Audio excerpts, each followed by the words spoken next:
for tailored content, discounts, and things that are personal to them. So that's interesting to know that half of the audience who we would deem as somewhat skeptical are actually interested in getting things personalized to them. So in a way, also the question we always have to ask ourselves, we have limited time and resources. So there's reasons why to do things, why shouldn't you do things? You need to have some testing factors. So, these are some of the indicators that would, show you that a personalization or conditionalization content strategy is working. Fundamentally, strategically, is it going to improve your revenue or your response if it's advocacy? Is it positively impacting your retention, and does it grow your relationship? So if it's not doing one of those things, then chances are it's probably not worth doing. But we do see examples from time to time where a conditional content strategies come about, but it's not really articulated why. So let's keep going. Yeah, I think it's worth noting that if you don't know why you're doing it, perhaps there are other things that you should be doing first. So the DNA of conditional content, really, is data, right? You have to know something about somebody to conditionalize content for them. And so we'll talk about data in a second, but data is really the core component that allows you to conditionalize things like emails, landing pages, forms, and these are the things that you would actually be conditionalizing in engaging networks. And so all data is good, right? We just want more of it. Fill those databases with as much as we can humanly know about people because that's what we'll use for segmentation. Well, that's not exactly true because the thing about data is that if it's crap, right, garbage in, garbage out. So you really have to take consideration to the type of data that you have. It's one good thing to know is that transactional data is usually a lot cleaner than engagement data because when people are interacting with their credit cards, when they're doing things that relate to getting things delivered to them, they're usually pretty truthful about that data. When it's an engagement, so you could say like a petition or things like that, that data could be a little bit looser because they're not worried about something actually getting delivered. They're not worrying about their credit card transaction going through, right? Now, engaging networks is great in a few ways in that if you go from an email to a form, you can pre-populate that information, and there's opportunities for people to clean that up as they go, which is good. But if somebody decides they want to give you, Sir Henry the 15th the Great as their first name, there's literally nothing you can do about that, and that's going to be what you mail them as. I actually have done that to a few magazines. All the magazines that come to my house have this really long, ridiculous moniker, and it just brings me a little bit of joy every time it shows up in the mailbox. I'm sure the lady who delivers the mail is just like, what is with this guy? The other thing to think about is like legacy versus actively acquired, right? So legacy data, a lot of organizations had their legacy databases. We got all these great online tools. We just synced everything up. And we don't know how good this is, right? So spot checking is actually a really important thing to do, especially if you're not confident in the data that you have. And really understanding the context in which it will be delivered. So one of the things that we actually recommend in terms of spot checking is if you have a really big data file and you've got, let's say, a couple of interns, use a random number generator, pull out 10, 50, 100, whatever you think is reasonable to get them to actually spot check. Use a random number generator. It'll give you a number. You use that number to go look at a profile, and you say, oh, great, all this data looks good, right? Do that 10, 50, 100 times, and you'll start to understand how good or not good your data is. So as opposed to just going through the most recents or just the top 15, randomizing it will help you get a better sense.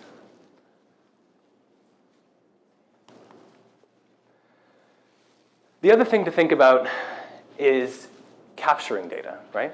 Because obviously, in a world where data is king, we want to get as much of it as we can, right? So it would be great if we could just fill our databases with people's social insurance numbers because then we really verify that it's them, do credit checks or whatever, right? Because we need to do that. No, the reality is friction is our biggest enemy when we're dealing with online forums, right? If there is something that stops people from completing the process, something that makes them go,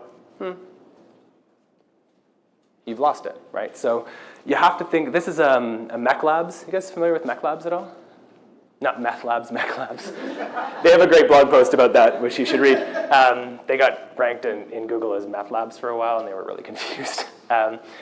Anyway, what they did is they went through a ton of forms and did a bunch of user surveys and a bunch of anonymized user recorded sessions to create what they essentially are an anxiety scale of the type of information that people are willing to give up.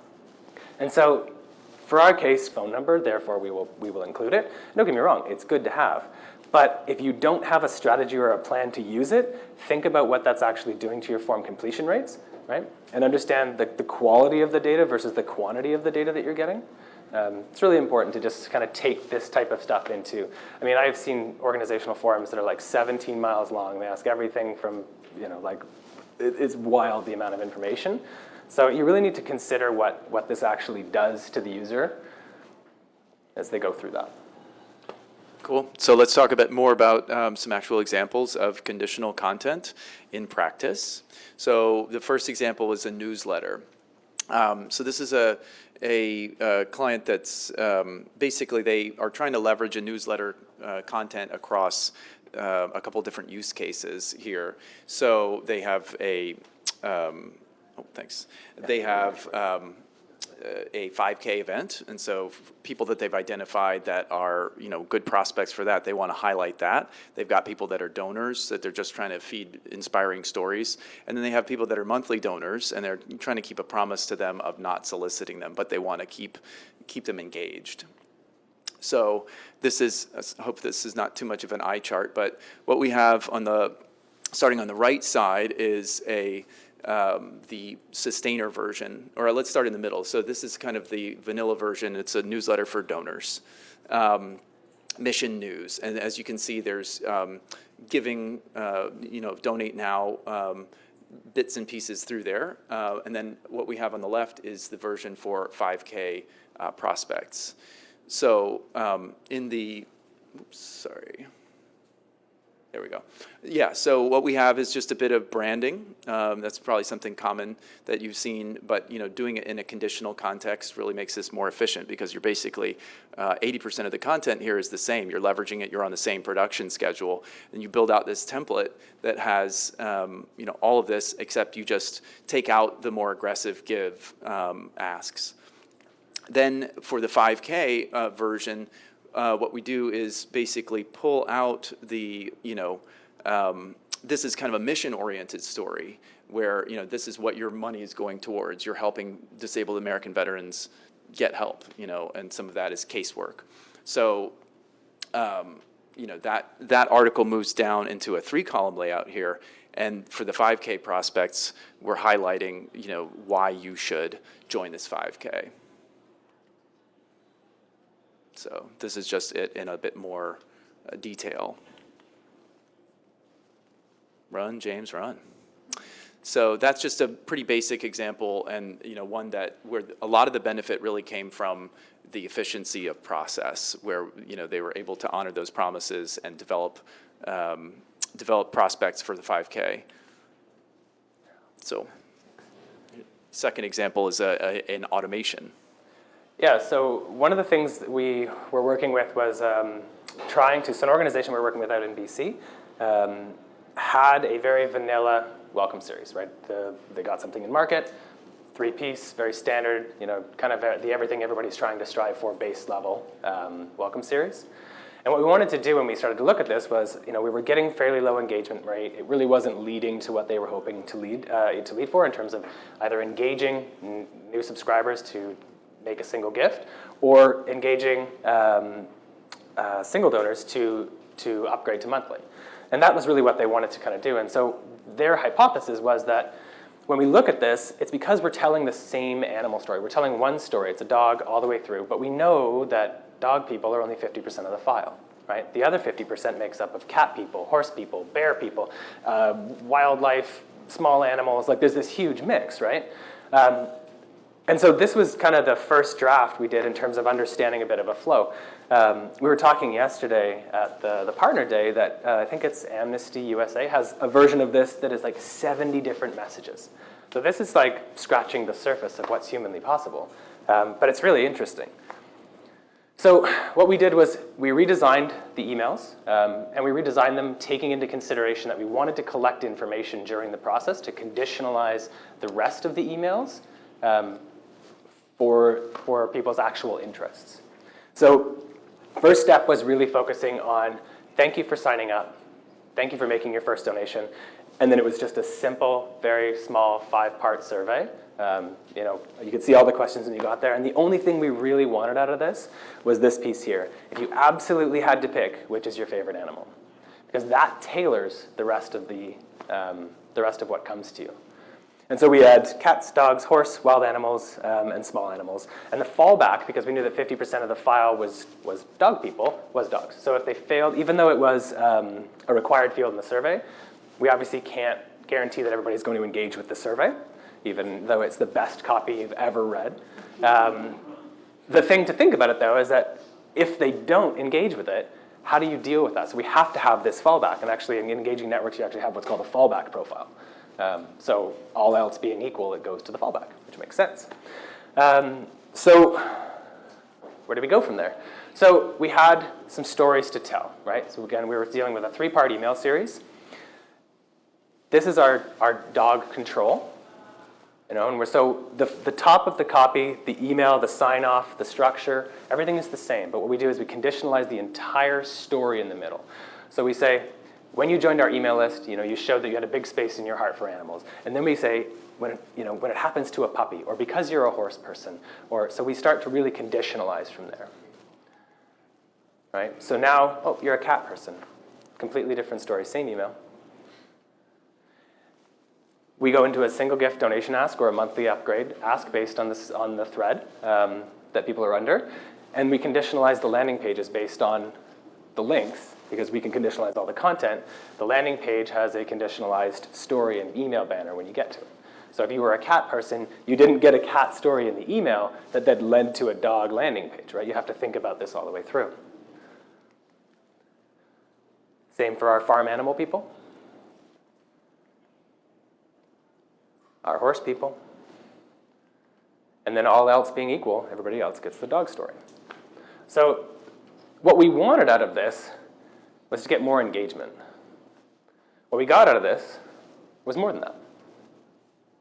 So we got a 400% increase in donations and a 947%, that's not a 7, that's a 5, 945% increase in revenue, growth in revenue, right? And this isn't a huge time sample.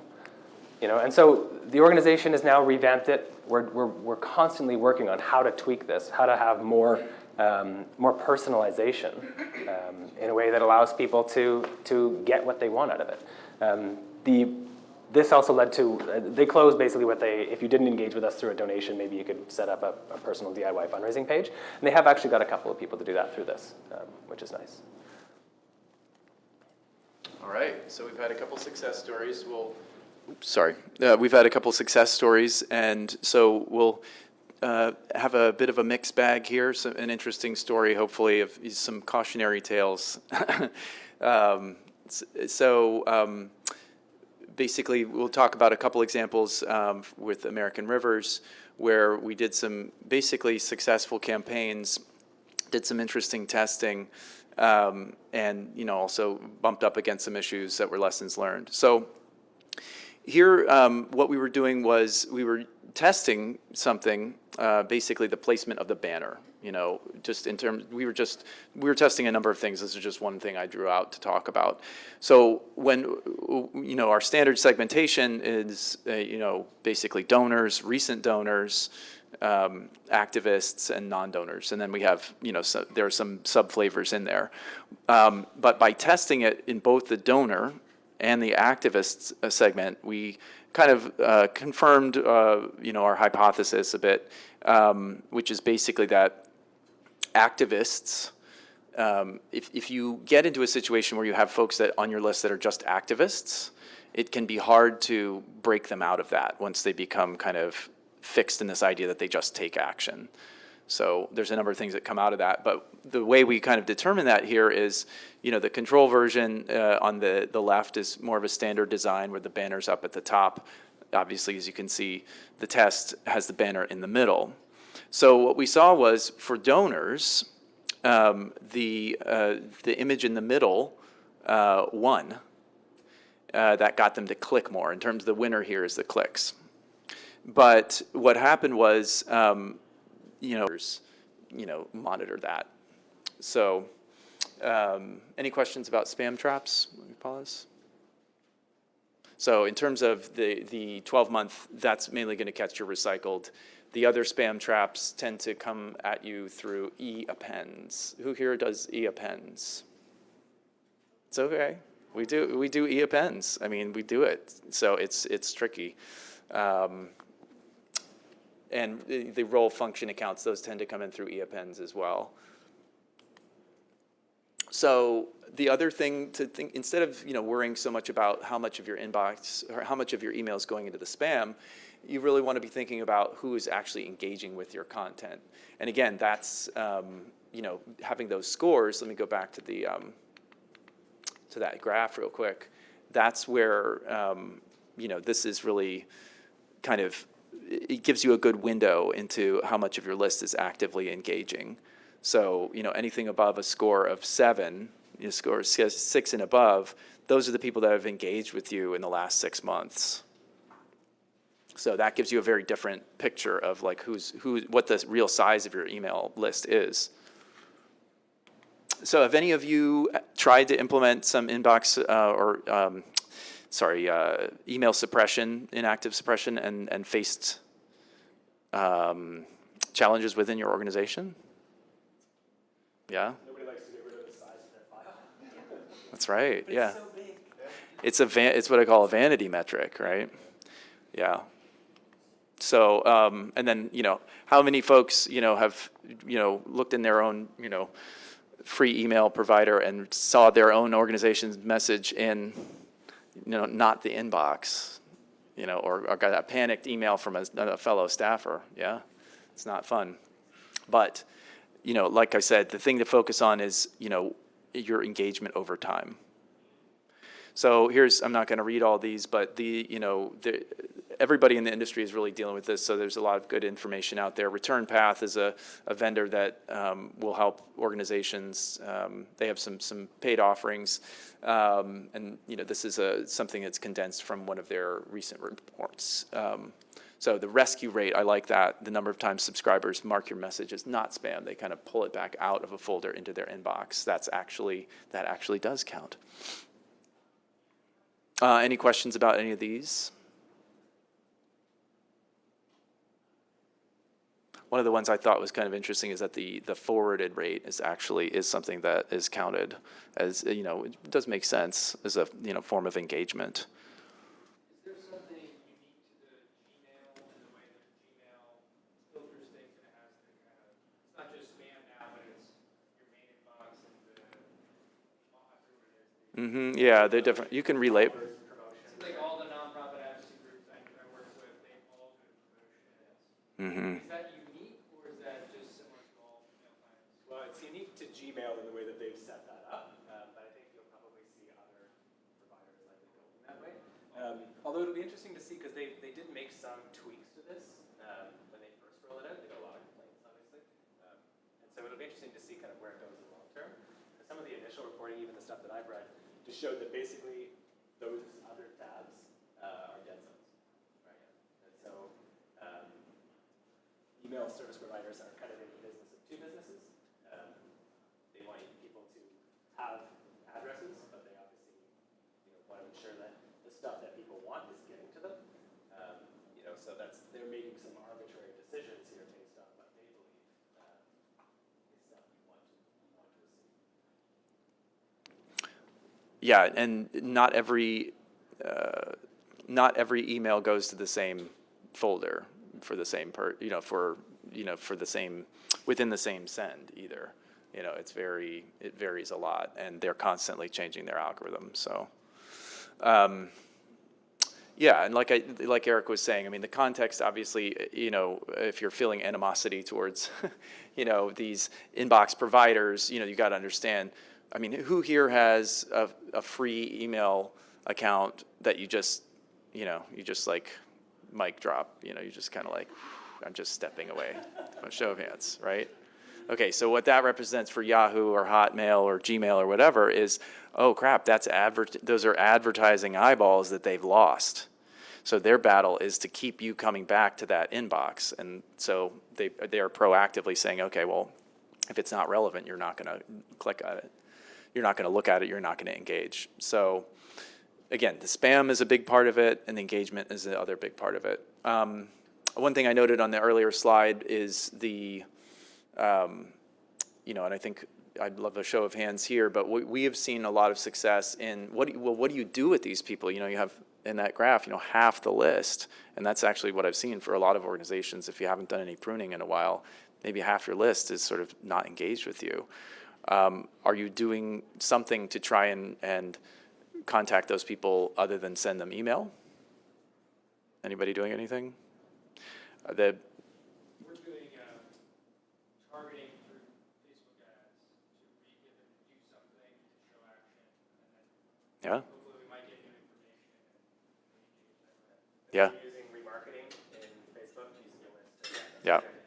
Yeah, that was what I was going to say. That's the biggest single tactic that we've seen, and I'm sure many of you are doing it, but is to basically take that list and create Facebook custom audiences or, other type of advertising custom audiences. You do have to spend money to get out there, obviously, but we've seen a very positive return on investment, especially if you're able to do it in the context of, if these folks are on your mail file, and they've been offline or online or multi-channel donors, and they're getting mail from you. If you go out with an advertising campaign at the same time, then you're much more likely to get that return on investment.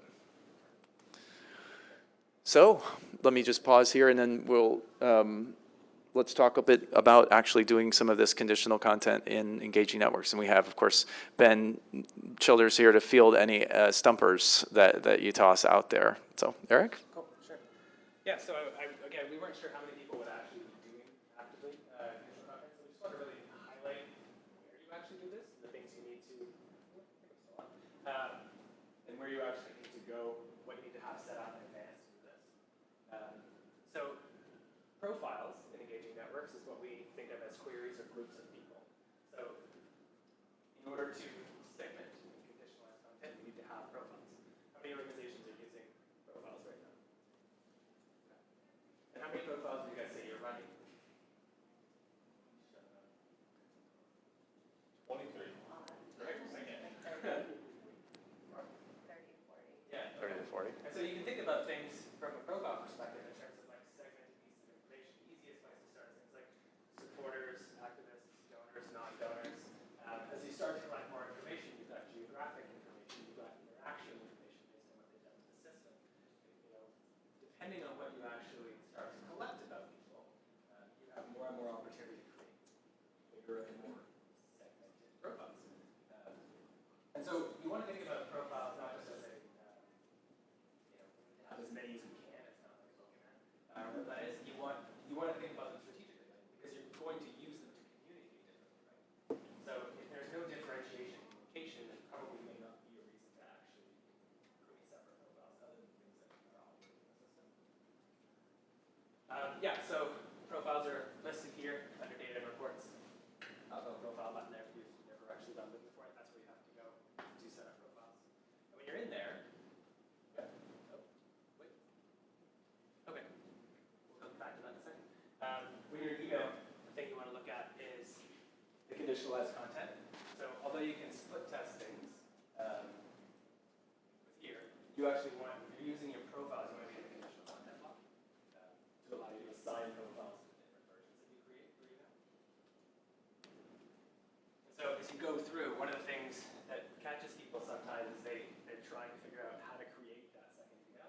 You actually have to save the first one before you can create more. It's just one of those little things, but I've had a few clients over the years kind of say, I can't seem to figure out how to do this. It's one of those little steps. So know that before you can actually get this add another button, you have to complete the first email first. And then here you can see profiles. So the fallback profile is, as we said earlier, the fallback profile is what the system essentially falls back to if you have no other profiles.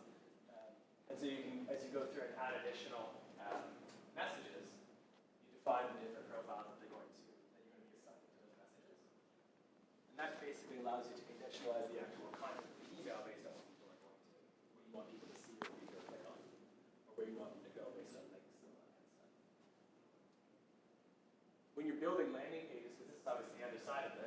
got your email, you're deploying, everything's going out to your landing pages and your forms. Profiles here lives under the conditional content block, and so you have to go under the conditional content block to define the profiles that you're actually actively going to put against the page. And so to do that, you have to click on profiles, and you have to add in the profiles that you actually want to engage with in that form. They're not all there by default. You have to assign the ones that you want to the form. So in my little test account, I've got whale people and kangaroo people. Animal theme, I suppose. But you can continue to add profiles from your account or create new profiles if you need them. If you've added profiles here, this little thing here is quite handy. You need to remove profiles if you're cloning things. Profiles that you don't want. And then once you're actually creating content, so this is an image block, but in the image block, up in the top right corner, once I've activated the profiles, and again, if you haven't assigned profiles to the message yet, you won't see that. So the order of priority is actually kind of important.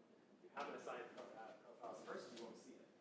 So if you're in your email and you're saying, I want to assign my whale people image here, why can't I get to my whale people? Because you actually haven't assigned it. And so here I can identify this image is going to be switched to my whale people or my kangaroo people or my default fallback based on that.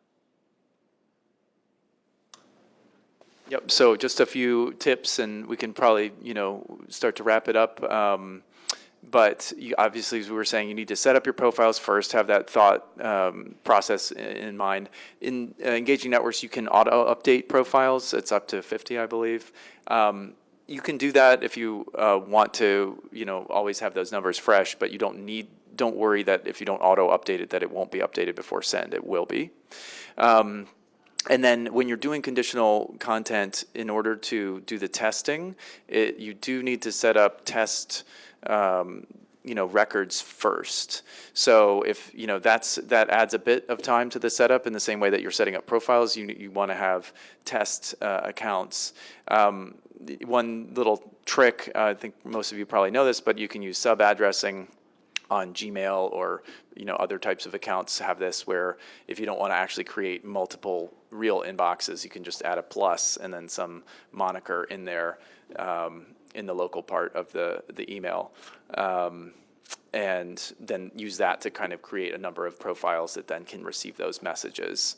And then as we were polling at the beginning, I don't think anybody here is currently doing more than 3 or 5 conditional versions, but there is actually a limit of 10.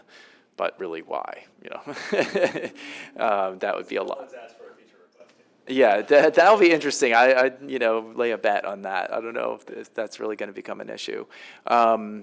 So, any questions about sub-addressing? I know most of you probably know that, but that's kind of a nifty trick with Gmail. Any other question? One last. Do you have the clicker? Oh, sorry, you put it down here. Yeah. So we can pause for kind of product questions. This was just another, just kind of a summary of almost like a checklist or, different strategies for segmentation, ways to think about it. Again, the litmus test, is it bringing you higher results? Is it helping you retain your donors and supporters? Is it, deepening your relationship, giving you more information? So again, a bit of a laundry list here, but something to give you ideas. But you have to test to make sure that it's worth the effort to do it. So we're about at time, but do you have questions? Yeah, please go ahead. So we definitely use profiles to the fullest. We're at like 48 or something out of the 50. We use a lot of we'll say like a typical email, we'll do about 6 different segments, but we're not yet doing conditional content. And one of the questions I have involves reporting. And I feel like some people are a little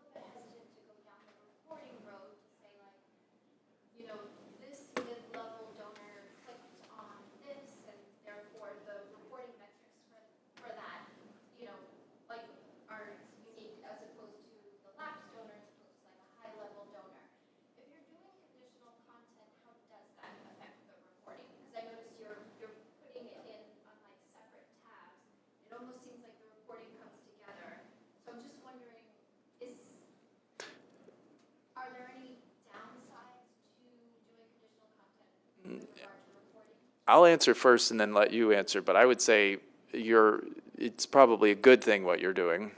There is one, I think, let's just say a limitation or a high-ranking feature request in my book would be to be able to have, reporting and engaging networks that's based on profiles after the fact. So let's say you just send something to your full file, your engaged, and then you want to know, how did our, recently lapsed donors respond to that? Unless you had unless you'd segmented that out in advance, it won't really be easy for you to get at that information. So the way you're doing is good. The thing is, in order to send it via conditional content, it's going to rank them and put them in those buckets in the order, in that rank order. So if you have overlap, then, your results might be a bit skewed depending on how you're thinking about it. You know what I mean? And then, from like the product side, I guess if you're using conditional content, when you go to your reporting, you're gonna be able to break out by profile. So it'll give you a breakout for each profile that you sent to. But what it can't do is it can't know if you just do a mass send across the board. On the back end, then we can't report out via profile because we're not sure how you wanted those people designated. Because it'll belong to two profiles, like which of those two messages do you want it to count for? So that's why it has to be set up on the front end to be able to report out that way correctly. So if you go to like your visual reporting for an email campaign or for a donation page, at the top there are 4 different options. And so you have your tracking, you have your profile, you have your referral, and John, you know the last one up top? Social share. Yeah, social share.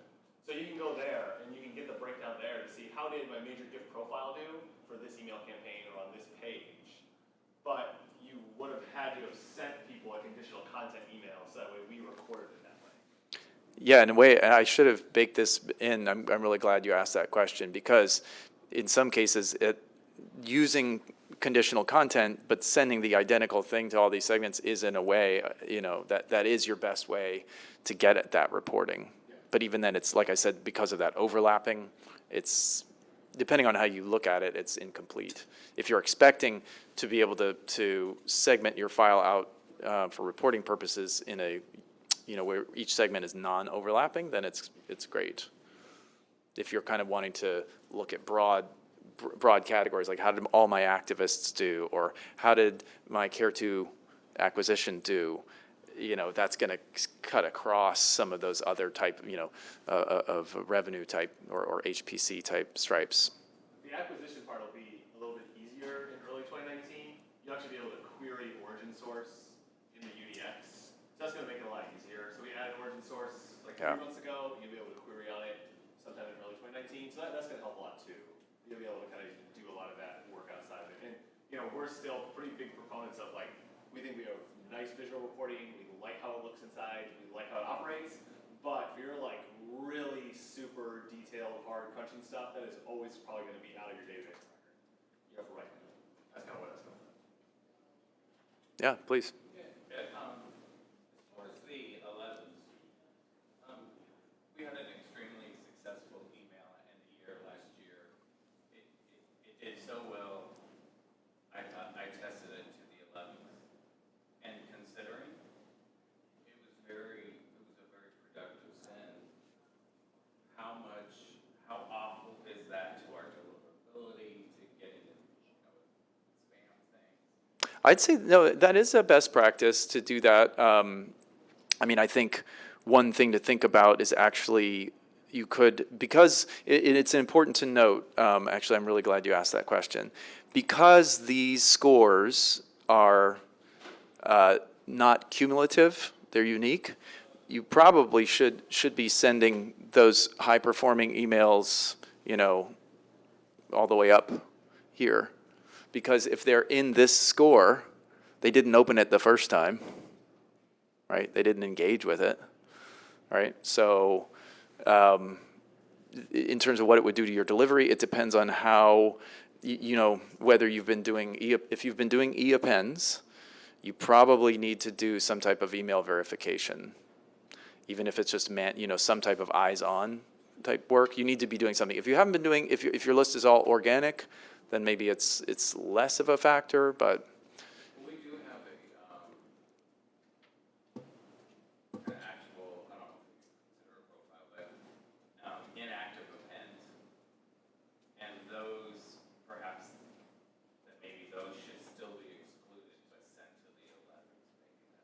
That's a good way to think about it. And then also, I mean, you can look at creation date. That can be sort of a proxy, right? Depending on how long you've been on the system, if you know, or what their last previous gift date was, either online or offline. And if you just, sometimes, you know, I've seen a lot of groups, they'll segment based on donors, any gift ever. And, I've had this conversation where, actually, an organization was doing suppressions, but only in their prospect segment, but they were sending to all donors, regardless of email response.